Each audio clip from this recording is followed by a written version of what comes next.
Thank you. I was going to ask a few questions on landlord tenant, but I'm just going to make a comment.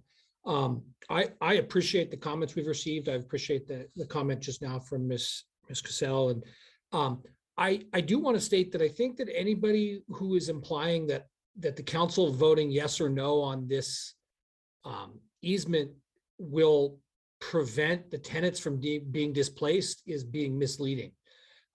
We have no ability as a council to regulate what a landlord does or does not do with their private contracts.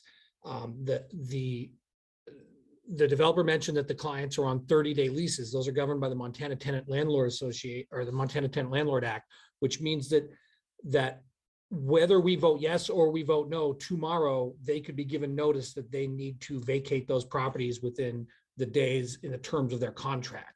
So I feel that it's giving some false hope by saying if we vote this down, they might not have to find new housing, because that's not accurate. In fact, if the council was to vote this down and the developer either built less units, they could still go forward with the less units, or they could scrap the plan entirely, still tear the buildings down, and then come up with something else like luxury condos or 3 small houses that they could sell for significantly more money. So I feel that this conversation is very interesting, but we need to be sure that we are dealing with the facts of what we actually can control. And if a developer, if this got shot down and said we need to give the tenants more time, the developer is likely going to think they'd be better off with it being vacant and coming and asking again, and they could do the same thing. So I want to get that out there, that I appreciate this conversation, but we need to focus on what we actually can control. Thanks, Mike. I appreciate that. That's what I was trying to articulate at the beginning, that we can't control that, and they're not within our sideboards. Go ahead, Daniel, and if you could make it short, because we don't have a lot of time.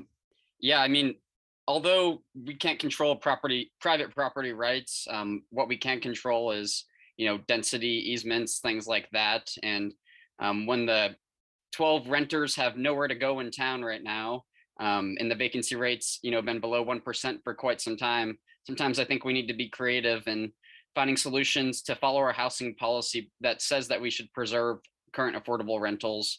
And I think giving these, I think the financial incentive would not be there to gentrify these currently affordable homes if there was no easement granted that would allow for the density.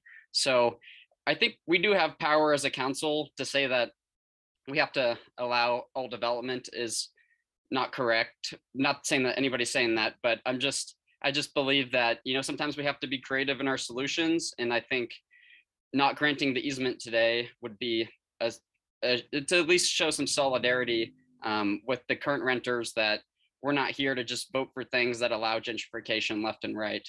Thanks.